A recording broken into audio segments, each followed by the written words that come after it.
Hello, welcome to our channel ज्ञान नीति towards success. ज्ञान नीति टुवर्ड्स सक्सेस चैनल में आप सभी का हार्दिक स्वागत है। This is BK Jha. मैं बीके झा आज फिर कंजंक्शन से रिलेटेड ये थर्ड वीडियो है, उसके बारे में, कंजंक्शन के बारे में डिस्कस करेंगे।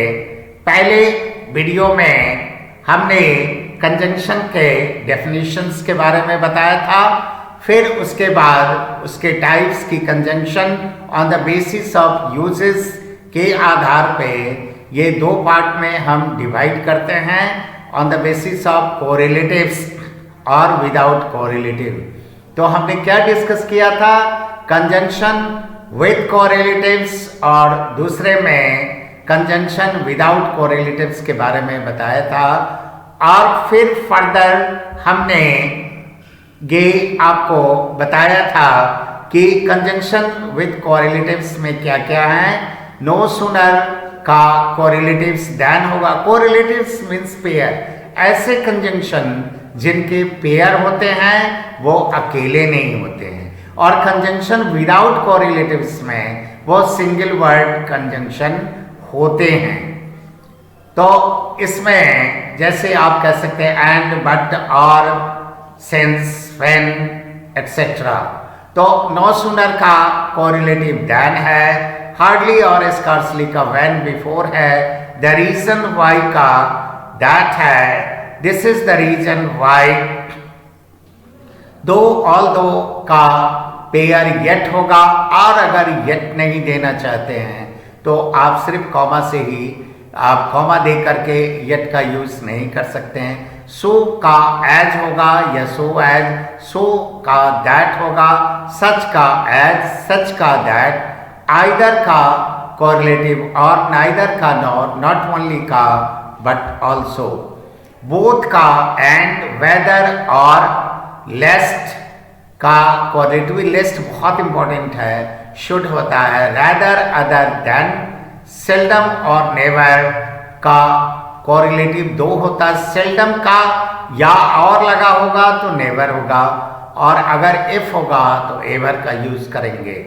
एल्स का क्या होगा? बट, नॉट या नेवर का, और सेम का क्या होगा? दैट, और आस्ट, आस्ट अगर होगा तो आगे इफ या वेदर लगाएंगे, या आस्ट होगा तो WH word, which, what, when, where, whose का प्रयोग करेंगे, या हाउ का। अब थोड़ा सा इसको आप देख लेंगे कि इफ या वेदर का प्रयोग वहां करते हैं, ये खास करके डायरेक्ट से इनडायरेक्ट नरेशन में जब हम कन्वर्ट करते हैं।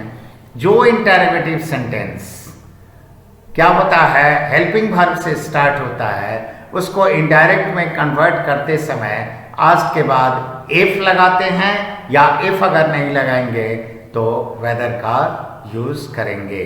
और अगर हेल्पिंग वर्ब से नहीं, WH वर्ड से अगर स्टार्ट है तो हम उसका क्या करेंगे? इफ या वेदर का यूज नहीं करेंगे। अब फिर उसका डिटेल एक्सप्लेनेशन जो हमने नो सूनर का देन, ये सब पहले कराया था, हार्डली, स्कार्सली का व्हेन बिफोर, ये सब आप रिवाइज कर लीजिएगा। The reason why, that, next है सेल्डम और नेवर होगा, या इफ, एवर, फिर एल्स का बट, फिर नेक्स्ट है सेम का दैट, नेक्स्ट है आस्ट, इफ, वही जो अभी बताए हैं, वेदर या WH वर्ड्स। इसके एक एग्जाम्पल मैं बता देता हूँ। The teacher asked the students if they had finished there task, या दूसरे में ही आस्क्ड में, ये WH से स्टार्ट है क्वेश्चन, इसलिए आस्क्ड में where I was going that day. अब आइए, ये फर्स्ट पार्ट के वीडियो में हमने डिस्कस किया था। इसी तरह हमने सेकेंड वीडियो में ये डिस्कस किया था कि this is the reason why, this is the reason why I met my friend. Next में सो एज से क्या है? सो एज का कोरिलेटिव्स सो एज एक साथ होगा या सो एज, जैसे ही attends classes so as to learn many things. Next में क्या होता है, नेक्स्ट में आप क्या देखेंगे, सो दैट का, सो का दैट होगा। Ramesh joined specialised coaching so that he could succeed in the aptitude test। Next है सच का correlatives क्या होगा, as there is no such country as you mention।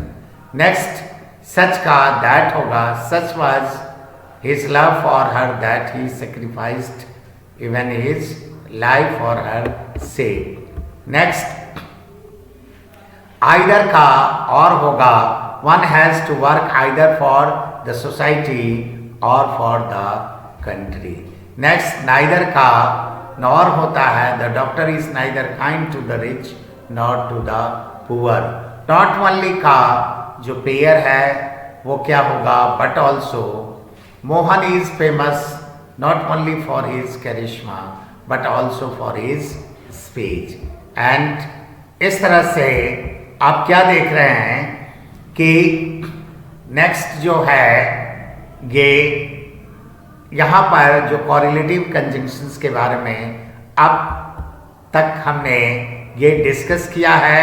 और उसी तरह फाइनली ये सेकेंड वीडियो का जो लास्ट है बोथ का, वो क्या है, एंड होता है elephants are found both in Asia and Africa.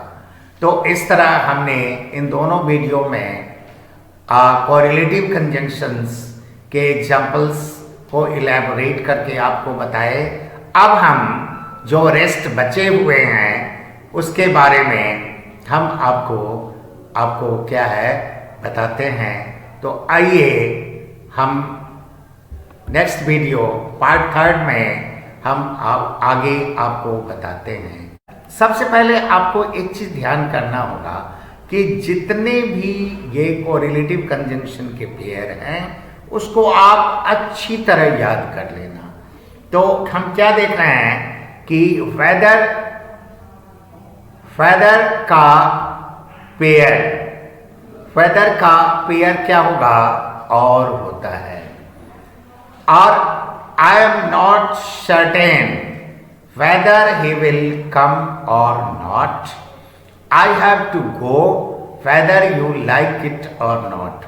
आप इस वेदर से कंफ्यूज नहीं कीजिएगा, क्योंकि डायरेक्ट से इनडायरेक्ट जब हम चेंज करते हैं तो इंटरोगेटिव सेंटेंस जो हेल्पिंग वर्ब से स्टार्ट होता है और उसके लिए हम जब इनडायरेक्ट में लिखते हैं तो वेदर का या इफ का यूज करते हैं। तो ऐसा नहीं समझना है कि इफ भी रहेगा तो और का प्रयोग होगा। यहाँ इफ का कोई कोरिलेशन नहीं है, यहाँ वेदर का और कोरिलेटिव्स है। और जैसे कि हमने एग्जाम्पल में आपको बताया है कि आई am not certain he will come और not. I have to go whether you like it or not। आइए नेक्स्ट में देखते हैं। देखिए लिस्ट का जो पेयर है वो क्या होता है, शुड होता है। तो आप क्या देख रहे हैं कि अगर कोई लिस्ट उसमें दिया हुआ है तो इसका पेयर क्या होगा, शुड होगा।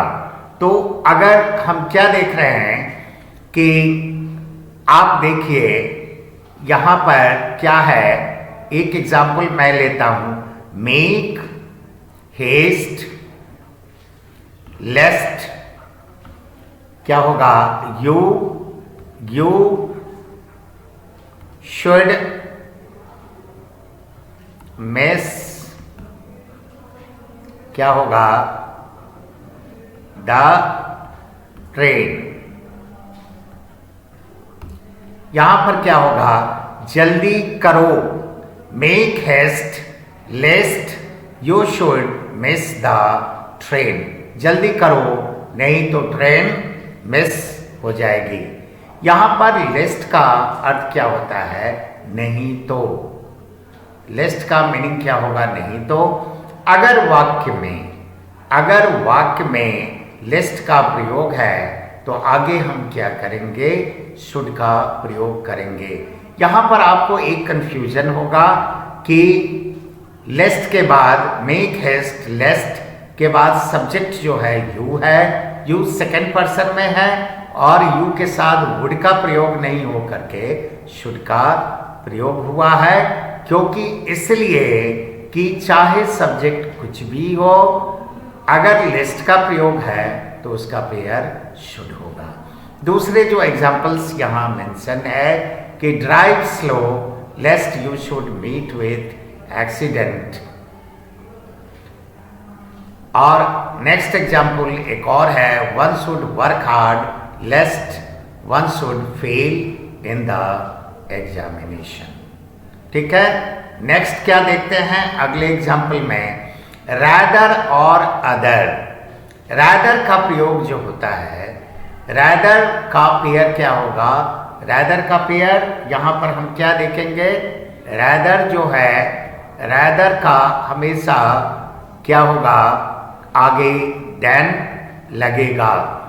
तो I would have the watch, rather के बाद क्या होगा, देन का प्रयोग है, तो I would have the watch rather than the pen. दूसरे एग्जाम्पल में I would rather resign than take part in such a dishonest deal. तो रैदर का जो पेयर है THAN देन होगा, और जब भी आप फर्स्ट पार्ट को देखिए तो सेकंड पार्ट में आप जरूर उसको देखिए कि किसका पेयर कौन होगा। तो रैदर का पेयर क्या होगा, देन होगा। तो I would have the watch rather than the pen, I would rather resign than take part in such a dishonest deal. आइए अदर का भी पेयर क्या होगा, देन होगा। तो क्या देख रहे हैं कि अदर जिस तरह से रैदर का पेयर देन होता है, उसी तरह अदर जो है, अदर का क्या होगा पेयर, ये क्या होगा, देन होगा। I have no other desire than succeed in the test. तो यहाँ पर क्या देख रहे हैं, I have no other desire than succeed in the test. तो यहाँ पर क्या है, अदर, अगर अदर है सेंटेंस में तो वहाँ पर हम आगे देन का यूज करेंगे। तो हमेशा एक चीज हमेशा याद रखिए, आप पेयर को बहुत अच्छी तरह याद कर लीजिए, और सबसे पहले जो पहला वर्ड जैसे रैदर था तो उसका पेयर देन होगा, उसी तरह अदर है उसका पेयर देन है। अब आइए नेक्स्ट को हम देखते हैं कि अगर ऑल दो का हम यूज करते हैं तो ऑल दो का पेयर क्या होता है, ऑल दो का पेयर गेट होता है। अगर ऑल दो के बाद या दो के बाद अगर हम मान लीजिए ये दो है या ऑल दो है, अगर कुछ नहीं सिर्फ हम कॉमा लगा देते हैं, ऑल दो या दो के बाद क्या होता है, गेट का यूज करेंगे, या ऑल दो के बाद अगर कॉमा लगा देते हैं तो इस तरह से क्या होता है कि सेंटेंस या पेयर होगा। ऑल दो के बाद, ऑल दो के बाद हम क्या करते हैं, येट का प्रयोग करते हैं। अगर येट नहीं है तो कॉमा लगा के ही काम चल सकता है। ऑल्दो इंडिया इज, आइए एग्जाम्पल देखते हैं, although India is rich in resources yet Indians are poor. तो क्या देखते हैं, although India is rich in resources, इसके बाद ऑल्दो से सेंटेंस है, येट का प्रयोग करेंगे, yet Indians are poor.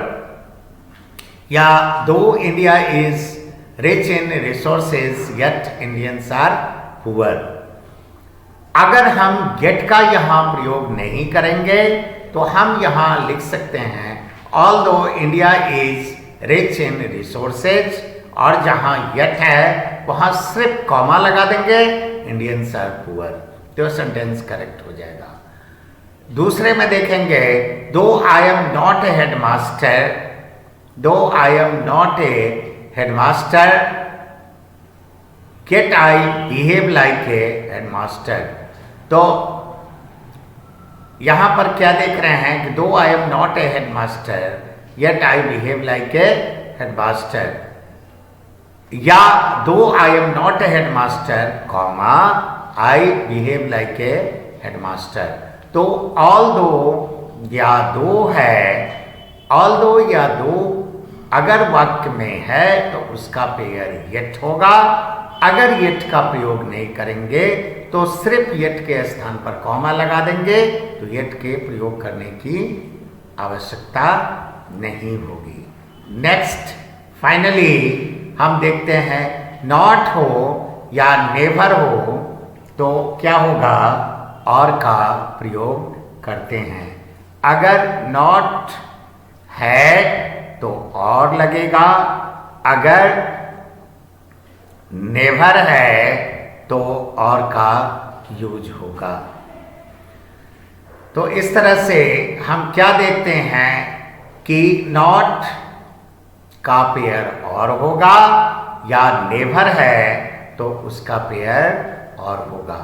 I have not invited him और मेट हिम, या he has never seen the Taj Mahal और विजिटेड मुंबई। तो नॉट का पेयर और या नेवर है तो उसका पेयर और होगा। I have not invited him, तो आगे क्या होगा, और लगेगा और मेट हिम। लेकिन एक चीज आपको ध्यान देने की है कि दोनों के वर्ब एक ही टेंस में होने चाहिए। आई हैव नॉट इन्वाइटेड ये V2 में है, और के बाद भी मेट जो है वो V2 में है। तो यहाँ पर he has never seen the Taj Mahal और विजिटेड मुंबई। तो इस तरह से हम क्या देख रहे हैं कि नॉट का पेयर और होगा, या अगर नेवर है तो नेवर का पेयर क्या होगा, और होगा। लेकिन दोनों सेंटेंस में इनके टेंस एक ही होंगे। इस तरह हमने कोरिलेटिव कंजंक्शन के एग्जाम्पल्स को डिस्कस किया। आप सब इसको ध्यान से सुने, इसके लिए लॉट ऑफ थैंक्स। और आपसे रिक्वेस्ट है कि आप हमारे चैनल ज्ञान नीति टुवर्ड्स सक्सेस को लाइक कीजिए, सब्सक्राइब कीजिए, और आप अपना व्यू कमेंट सेक्शन में ज़रूर दीजिए। फर्दर हम नेक्स्ट वीडियो में आपको कंजंक्शन विदाउट कोरिलेटिव्स के बारे में डिस्कस करेंगे, और उसके अलग अलग जो एग्जाम्पल्स हैं उनके बारे में डिस्कस करेंगे कि सिंगल वर्ड कंजंक्शन कैसे। अब तक हमने पेयर ऑफ कंजंक्शंस के बारे में डिस्कस किया, अब हम नेक्स्ट वीडियो में सिंगल वर्ड कंजंक्शन के बारे में डिस्कस करेंगे। और आप फिर नेक्स्ट वीडियो में क्योंकि ये कंजंक्शन चैप्टर जो है ये एग्जामिनेशन पॉइंट ऑफ व्यू से बहुत ही इम्पॉर्टेंट है, इससे रिलेटेड बहुत सारे क्वेश्चंस आते हैं। तो आप सब फिर नेक्स्ट वीडियो में इसे आप ज़रूर सुनेंगे। आप हमारे चैनल को लाइक कीजिए, सब्सक्राइब कीजिए, और अपना व्यू अवश्य दीजिए। Thank you.